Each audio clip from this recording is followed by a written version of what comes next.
Hi everybody, my name is Buffy and I am coming to you live today as a part of my 300-hour teacher training with Edge Yoga School, completing my program by contributing and bringing some content to the table. Today I'm going to continue our little series, the nap time series portion on the chakras. I'm going to be referencing Wheels of Life. This is a great reference book for anything you want to know about the chakras. It's a pretty big book. What I've been doing is going through each chapter and presenting some videos to you all with some highlights and takeaways that I found to be beneficial in understanding the chakra system a little more thoroughly. So before I start, I had mentioned in my introductory video I wanted to kind of promote any local artists or friends who are makers in my videos. So today I wanted to just promote my friend Katie and her boyfriend Carl. They have a sweet little co-op called Carl and Friends Co-op. They make all kinds of apothecary goodies and all kinds of balms and beard balm and lotions, and I have their body butter here and it is amazing. A tiny bit goes a long way. I'm almost out, so I'm gonna have to order some more. They also make elderberry syrup, all kinds of stuff. So check out on Facebook, Carl and Friends Co-op. And then Katie's also a wonderful henna artist. So if you ever want to book her for a party, she's completing this program too. Katie, I hope you see this and I love you. So support local, support your friends and their natural products. So today we're going to talk about manipura, which is the third chakra, fire. Power, autonomy, will, energy, metabolism, technology, transformation, and self-esteem. I'm going to start with a bit of their opening meditation just to let you know how it goes in this book. So go ahead and take a deep breath. And exhale. We are still, yet we sense a growing warmth within us. We are alone, yet we sense others around us, longing to break free, longing for warmth and light. There is a form here, but it is empty. There is life here, but it is still.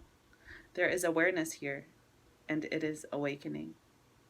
From a place of stillness, we call forth movement, slowly reaching out, expanding, breathing, stretching, flowing. Into form, we invoke life, its spark from the fire of the place between ourselves and others, between past and future, between the known and unknown. We move and dance, pleasure singing through us as the dance of life burns its way through our fears and our pains. Feel the warmth of pleasure melting tension, pulsating, growing, the rhythms lifting and moving, healing and soothing, warming and cooling. From a place of infinite movement, we call on the self. We call on the self to awaken to another part of the journey. We call upon the self to awaken to the sun, the fire, the warmth, the transformation. We call upon the self through our will, and it rises to our call. We reach for the sun and call upon the yellow ray, the ray of life, the ray of creation, the ray of consciousness, the spark of fire. We call upon the flame to burn within us and temper our passions into strength. With strength we fight the dark, pushing and straining to realize it is part of ourselves, part of our strength, part of our fear. We laugh and put down the fight, merging, becoming whole, becoming stronger. We pass between the pillars of light and dark, honoring both, and find ourselves in a new and glorious land, a land of bustling activity, teeming with life, sparkling like stars with shining rivers of light reflecting the sun. I'm going to skip a bit here. Feel this energy deep within your body, burning with the fire of your own life. Feel it pushing deep into the earth, down through the earth, to the hot molten center of the earth. Feel it return from the earth, rising up from the heat below, through your legs, your pelvis, your belly, moving up through your body, through each part of your body, your arms, your hands, your chest, neck, and head. Skipping down. You are now a vital intersection of energy, merging, combining, exploding, radiating. Expend your awareness without and within, weaving a web of power, like a fire growing higher and brighter. Power flows through you effortlessly, easily, calmly. You are one with the powers around you and within you. Think of times when you knew this power, times when you felt this connection, vitality, importance, and strength. Think of the times power flowed through you, like warmth from the sun. Think of those times and feel them now. Feel your body radiate their purpose, dance with their majesty, sing with their strength. And it continues on. I just wanted to give a little sample of that before we jump into the correspondences and symbols. So the Sanskrit name for this third chakra is manipura. That means lustrous gem. And it's located at the navel and to the solar plexus. The element represented here is fire. And the inner state it presents is laughter, joy, and anger. The color is yellow. The seed sound is rum. The vowel sound is ah, as in father. And the corresponding verb is I can. So those vowel sounds, so far we have o, u, ah. We're coming into om. So the seed sound ram. I think the second chakra seed sound was lam. And the first chakra seed sound, I can't remember. Let me look real quick. Oh no, that was lam. So lam, it's like do, re, mi. Okay, so lam is the first one, and then vam is the second chakra, the water chakra. And now we're on ram. All right, I've got quite a lot highlighted in this chapter, so I'm going to go on through. From earth to water to fire, our dance grows, impassioned now as we reclaim our bodies and reach through emotion and desire to find will, purpose, and action. We grow in strength. We feel our power rising from our guts, descending from our visions, releasing joyously from our hearts. We now enter our third chakra, rising up from the combined levels of the first two chakras and embracing the growing current of consciousness that descends from the upper chakras. So fire is igniting the light of our consciousness.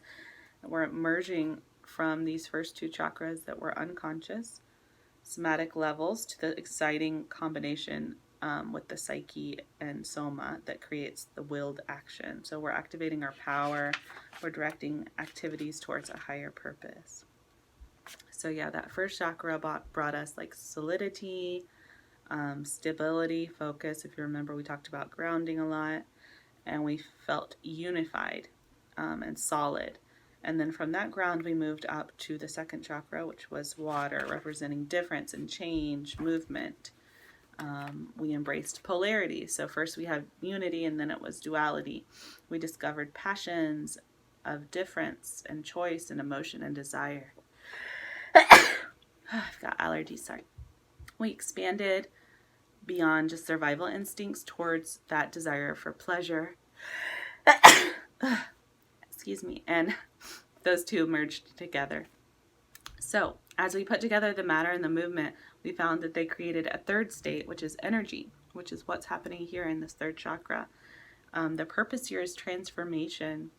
Just like fire will transform heat and matter. Heat will transfer matter to heat and light. Yes, that's what I wanted to say. The third chakra is going to transform those passive elements of earth and water into dynamic energy and power. Again, I'm pulling right from this book. I'm just kind of paraphrasing. So,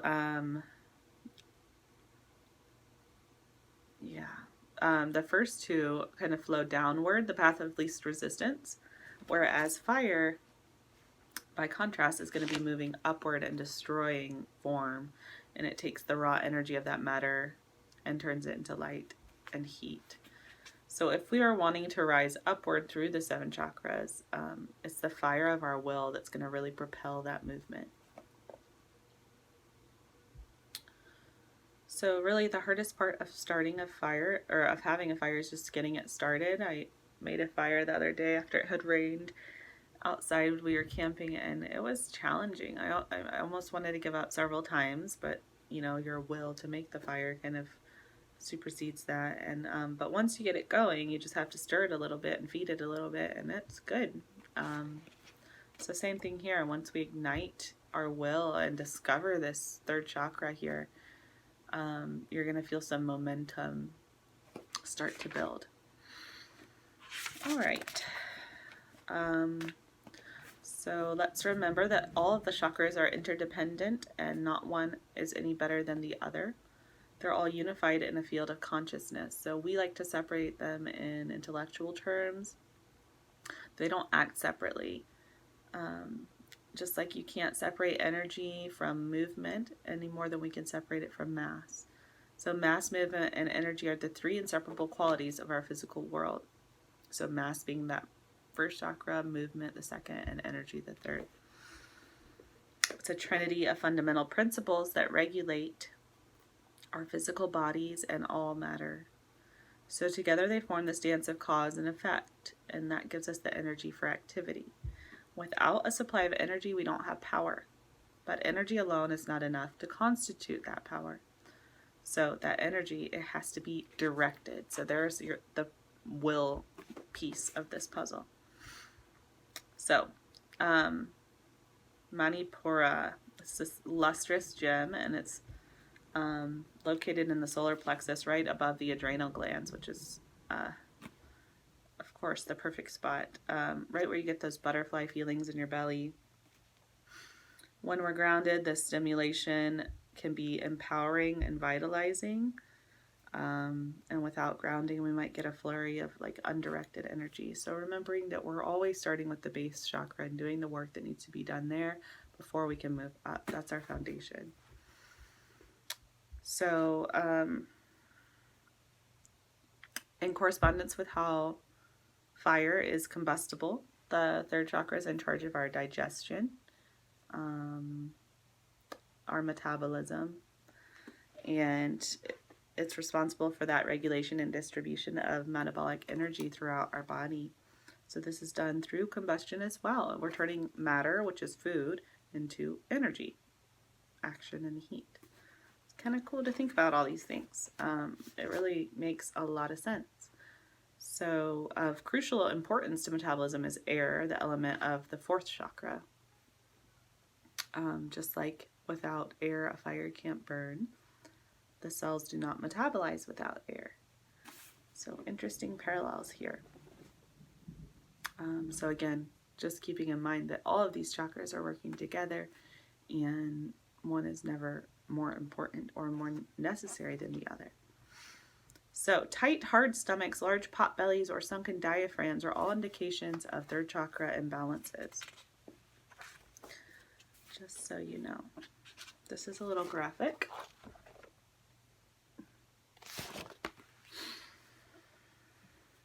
When we block our own power and expression, we are withdrawn and appear cold and controlled. So that's when we're not in touch with that third chakra. Okay, I've got stars coming up, so I really liked this part. So this is when we have a block in our third chakra. I'm just going to read a little quote here. Stay with me. When we withdraw from life, we become a closed system. Our expression turns in on itself, often in anger and self-criticism, which wears us down further. Fire takes fuel to burn, and in a closed system, the fuel eventually burns up. Only in a dynamic state of interaction with the world can we keep up the movement and contact that feeds our fire and zest for life. I love that. Got to stay open. To break the cycle of fear and withdrawal takes a reconnection with the self in a loving and accepting way. So true. If we're not in touch with the first two chakras, with our body and ground, our passions and pleasures, we have little fuel for our fire. Desire gives our will enthusiasm and makes it more dynamic. And the author starts to talk about power, and she claims that, and I agree with her, that like at this time in the world, we are collectively passing through the latter stages of our third chakra up to the fourth. So it makes so much sense. You think about like the first chakra being survival mode, like cavemen, and just getting started and always thinking about survival. And then you think about like the Renaissance and the art and the second chakra, and like just the flow of things and how it was more like controlled by desires. And then the third chakra has been all about power and control, and we're trying to exit that. And that's why there's so much resistance right now, moving up to heart, more to love. So in order to pass through the chakra into the heart, we need to redefine our concept of power to become one that enhances, empowers, and strengthens. Our power structures must ensure, rather than threaten, continuance of our species, of our natural resources, and of our trust and ability to cooperate with each other. We need to see power that strengthens individuals and cultures simultaneously rather than supporting one at the expense of another. How can we change this? Great question. So our dominant worldview today is one that emphasizes separateness. Science looks at nature in reductionist terms. They dissect everything, just the smallest thing, into smaller and smaller unit. Western medicine dissects the body as a collection of different separate ailing units, and rather than seeing the mind and body as whole. We're looking at parts, and it's all because of power. It makes so much sense. But yeah, and then we start to try to increase our dominion and have power over these little parts. So really approaching things from the whole, more holistic approach is going to be our healing that needs to take place. Letting go of that false sense of power. So yeah, focusing on differences will polarize us and separate us and estrange us, and focusing on unity will strengthen us. When our world is ruled by strangers, we see only through machines. When our voice seems too small to be heard, estrangement is reinforced. It makes individuals easy to control, easily manipulated into serving some larger body that promises to return elements of our lost power to us in piecemeal. Ugh, yuck. It's like if you have an alienating job, they give you your power back in a salary, She goes on and on about this, and I agree. Something's got to change. Back to power. So power is then equally dependent on the upper chakras, though not at the expense of our lower ones. So it's all working together. As we grow towards a greater understanding of consciousness and the spiritual world, we find that we will need indeed evolve our concept of power. This evolution will come from within each of us, from our core, our roots, our guts, as well as our visions, our creativities, and our intelligence. Our future depends on it, guys. We each have to do the work here. It's heavy. Will. Will is consciously controlled change. As the second chakra opens dualities, we're presented with choices. Making those choices gives birth to the will. So the will is here. Getting to the third chakra, however, requires that we give up seeing ourselves as a victim and realize that lasting change can only come from our own efforts. Will is the realization that we can regard each challenge as an opportunity to awaken our highest potential. I love that. An opportunity to awaken our highest potential. It doesn't deny what's come before, but incorporates it, using it as a springboard for the future. We can't always control what happens to us, no way. But we can control what we do about it, how we react. So energy begets energy, momentum starts to grow here, and will begins this process. You've got to have the spark. Will is most effective when it's intelligent and strategic, and this keeps us from wasting our energy trying to do things with force alone. I talked about this in my how to host retreats video. We're more efficient when we work smarter instead of harder, when we're aligned with our higher self. So at manipura, force and form combine and evolve each other to higher and more efficient levels. The flame, once lit, like I said, the fire is less difficult to maintain than to just start. So once the light has dawned, the further path to understanding is illuminated. The first step in developing your will is to realize that you have one. So you have a will. And if you've heard that where there's a will, there's a way. There you go. And that's functioning. Your will is functioning all the time. So look around you. Everything you see around you in your midst right now, you have created with your will. The clothing you're wearing. You made these decisions. The home you live in. The friends you have. So feeling powerless is not due to a lack of will. It's failure to recognize and connect with your will. Love this. So that's common to not recognize that you have a will. You know, everybody does it. How many times do you look at your to-do list? She starts to talk about this. I have to do this today. I have to, from my life, I have to clean out the fridge. Like, I have to. It's, I have to. And that's disempowering when, circumstances, you feel like you have this dreary set of obligations that you just have to do your dishes, you have to do this.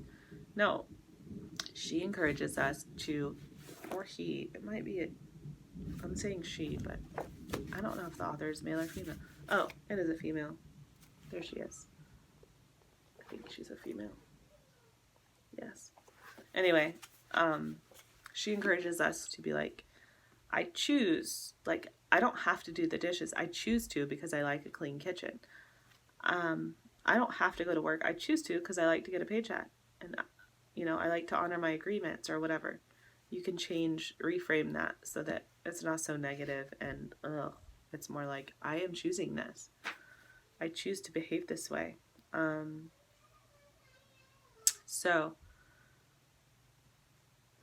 you do what someone else tells you to do, and you're even still at that point using your will because you're exercising your will, but it's not your true will. So you've essentially given your will over to someone else, and to get it back, you need to realize that you've done this and then examine why. Why have you done this? What are the reasons? What are you trying to please someone? Are you scared of consequences? Are you out of touch with yourself? How can you address this? You're wanting to be liked or whatever is going on there. And, when we dare to go against the grain by exercising our true will and being our true selves, we risk criticism, ridicule, and even abandonment. How true is that? I have experienced that when going against the grain. Like a muscle, we can't strengthen our will without exercising it, and all exercise serves us better when we do it wisely. So true will can be seen as individual expression of a higher divine will, and it arises from our basic attunement with something larger. It goes beyond the ego self and embraces a higher purpose. So it's not just what I want, it's making sure you're in alignment first. And what do you want? And use me for this and align it with what I want. Like you could ask questions, what is my service to the world and how can I best do this? She goes on to talk about how she doesn't really feel like editing this book right now, yet her will and desire are connected to her purpose, which is to finish the book. Skip down. I have so much highlighted here, but your will's not always in harmony with every desire. You might want a piece of chocolate cake, but your greater will refuses it because you want to lose weight or whatever. Discipline becomes important here. The word discipline actually comes from the word disciple, which means a willingness to be a student of something. This is a learning process, guys. Once we know our will, strength increases through use. Often using our power is merely a matter of understanding that we indeed have the power to begin with. A person of true power should not have a need to dominate.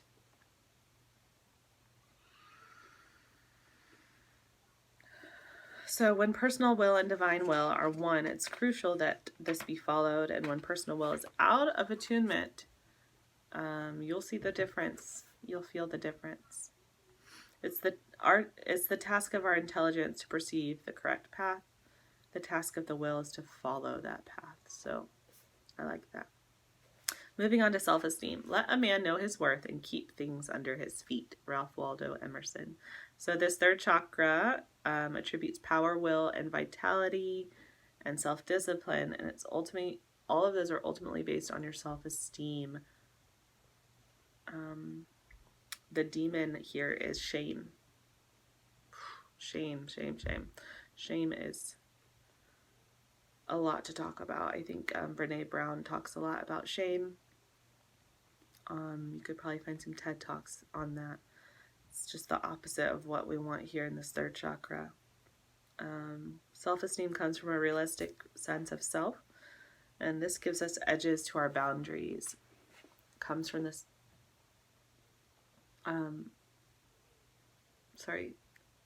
so self-esteem is going to come from trial and error as we reach out and take risks. As we succeed and fail, and in doing so gain a realistic sense of our own abilities. That's just what children do. Through self-discipline, we hone our skills. These form the foundation of self-esteem. When we have healthy self-esteem, our partner, if you have a partner, it's taken off their shoulders to make us secure and interpret our feelings and bolster our ego because we know who we are more. I've seen this transform in my relationship with my partner, and it's been a beautiful thing to watch, just letting go of putting all that on his shoulders and learning to love myself and meet my own needs, and it's just healthier that way. She moves on to breaking powerlessness,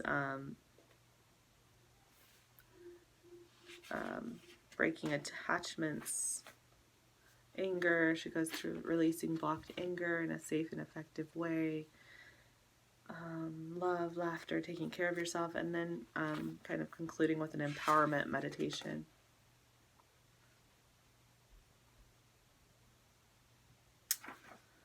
And then there's some exercises here for the third chakra. I'm going to try to finish up. We're almost at 30 minutes. You can do breath of fire, jogging, stomach crunches, the wood chopper.